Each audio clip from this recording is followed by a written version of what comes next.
और सीधा विज्ञान भवन का रुख कर लेते हैं। कुंदन मेरे सहयोगी इस पर नजर बनाए हुए हैं। कुंदन, दो बातें हैं, एक तरफ जहां किसान ये कह रहे हैं कि तीनों कानून वापस लीजिए, वहीं दूसरी तरफ एमएसपी पर कुछ लिखित में आश्वासन देने को सरकार तैयार है। इन दोनों बातों में क्या कहीं पर सहमति बनती हुई दिखेगी?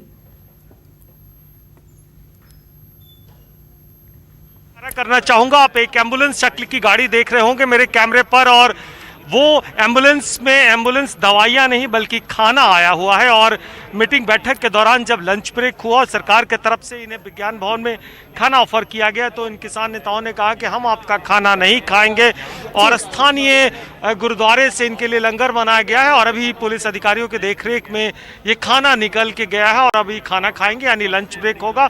इसके बाद मीटिंग का दूसरा दौर चलेगा। तो कुछ ये तस्वीरें अपने आप में कहानी बयान कर रही है कि किसान और सरकार के बीच में किस तरीके की रस्सा कसी है और कितना विरोध है। और छोटी छोटी बातें बहुत महत्वपूर्ण है कि वो उनका खाना खाने तक को तैयार नहीं। उससे पहले भी जब पहली दौर की बैठक में देखा था कि टी ब्रेक में किसानों ने उनकी चाय पीने से मना कर दिया था।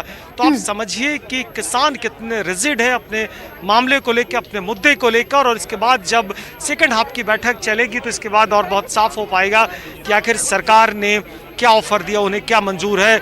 और मोटे तौर पे जो आज मीटिंग की मैंडेट है वो मैंडेट ये तय की गई है कि आगे जो कमेटी बैठेगी, आगे जो दोनों मामलों को रिजॉल्व करने की कमेटी बैठेगी, उसका क्या एजेंडा होगा, उस कमेटी में कौन कौन रिप्रेजेंटेटिव होंगे, किसानों की तरफ से कौन लोग होंगे, एक्सपर्ट कमेटी की तरफ से कौन होगी और सरकारों की तरफ से कौन होगा। तो 3 मुद्दों पर बैठक होनी है। और ये बैठक कब से शुरू होती है और कितनी जल्दी कमेटी फॉर्म होके वो कोई नतीजों पर पहुँचेगी, ये बहुत देखना महत्वपूर्ण होगा। लेकिन इस सब के बीच में तस्वीर अपने आप में एक बड़ी बात कह रही है कि आखिर देखिए, लेकिन एमएसपी को लेकर अगर सरकार कह रही है कि एक लिखित आश्वासन हम देंगे, तो एमएसपी को लेकर तो पहले ही सरकार कह रही थी कि इसमें कोई बड़ी तब्दीली नहीं होगी।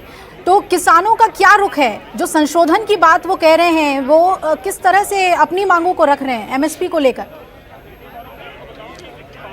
देखिए, बिल्कुल एमएसपी को लेके किसानों ने कहा कि जब आप आश्वासन देते हैं और ये कहते हैं कि आप ईमानदार हैं और चाहते हैं कि किसान अपना सामान एमएसपी पर ही बेचे, तो इसके लिए एक पूरा बिल लाइए। रिटर्न मतलब क्या होता है? रिटर्न मतलब कोई ऑर्डर है, एग्जीक्यूटिव ऑर्डर है, केंद्र सरकार को कोई अधिसूचना क्या है? और केंद्र सरकार भी कोई अधिसूचना देती है या कानून लाती है तो उसके पीछे एक पूरी drafting, billing, cabinet approval, ordinance या फिर पार्लियामेंट से पास होना होता है। तो ऐसे आदेश से काम नहीं चलेगा। एक ऐसा कानून बनाया जाए जो देश भर के तमाम राज्यों में लागू हो और इसका फायदा देश के तमाम राज्यों के किसानों को मिल सके। किसानों का ये प्रस्ताव है सरकार के उस आर्गूमेंट में जब सरकार कहती है कि हम लिख के देने को तैयार हैं कि एमएसपी जारी रहेगी। लेकिन एमएसपी जारी रहना, एमएसपी अनाउंस करना और एमएसपी पे लोग अपना सामान बेच पाना, ये तीन चीज है। ये समझने की कोशिश करिए कि अभी भी हर साल रबी और खरीफ दोनों फसलों की अनाउंसमेंट होता है।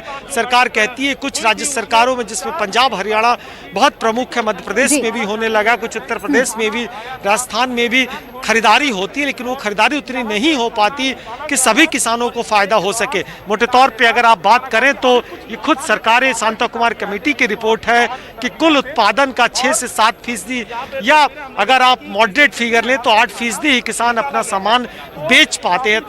तो बहुत साफ है कि 92% या 90% से ज्यादा किसान अपना माल एमएसपी पे बेच ही नहीं पाते। उनके पास कोई विकल्प नहीं होता, न सरकार खरीदती है, न बाजार खरीदता, न कोई मैकेनिज्म है कि जो गैप अगर नुकसान से बेचते हैं तो उसको भरपाई किया जाए। यानी किसानों की तरफ से जो बात रखी जा रही है वो कई अहम मुद्दों को लेकर है, एमएसपी को लेकर भी। और जो सबसे बड़ी बात आपने बताई कि किसानों ने खाना खाने से मना कर दिया, ये कहा कि हम आपका खाना नहीं खाएंगे।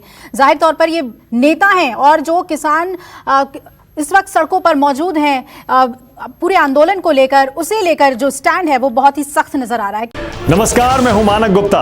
अगर आपको हमारा ये वीडियो पसंद आया हो तो इसे लाइक और शेयर जरूर करें। और हाँ, हमें सब्सक्राइब और फॉलो करना ना भूलें ताकि आप देश और दुनिया की कोई खबर मिस ना करें। चाहे कोई ब्रेकिंग न्यूज हो या कोरोना वायरस से जुड़ी कोई भी अपडेट, पॉलिटिक्स हो या आपकी जेब से जुड़ी कोई खबर, इलेक्शन की कोई न्यूज हो, कोई कंट्रोवर्सी हो या फिर कोई वायरल वीडियो, सब कुछ मिलेगा न्यूज़ 24 पर। तो जुड़े रहिए हमारे साथ और देखते रहिए न्यूज़ 24।